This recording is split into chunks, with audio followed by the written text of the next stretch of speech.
Hello friends, ఇప్పుడు మనం paneer veg momos ఎలా చేయాలో చూస్తాం.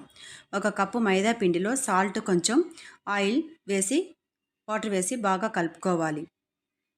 దీన్ని ఒక హాఫ్ అన్ అవర్ పక్కన పెట్టేయాలి. ఒక బానెట్లో సన్నగా తరుముకున్న అల్లం, వెల్లుల్లి, పచ్చిమిర్చి వేసి వేయించి, తర్వాత సన్నగా తురుముకున్న క్యాబేజ్, క్యాప్సికమ్, క్యారెట్ అన్నీ వేసి వేయించాలి. మరోపక్క పన్నీర్ని సన్నగా తురుముకోవాలి. తురుముకున్న ఈ పన్నీర్ కూడా దానిలో వేసి 5 మినిట్స్ కలుపుకోవాలి. తర్వాత దాంతో మిరియాల పొడి, సాల్ట్ వేసి కలపాలి. మనకి కావాలి అనిపిస్తే దీంతో చిల్లీ సాస్ కూడా ఒక స్పూన్ వేసుకోవచ్చు.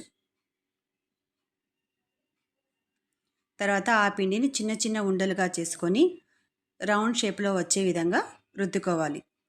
మనం తయారు చేసుకున్న వెజిటేబుల్స్ని ఆ మిశ్రమంని ఆ పిండిలో పెట్టి మనకి నచ్చిన షేప్లో మనం తయారు చేసి పెట్టుకోవాలి.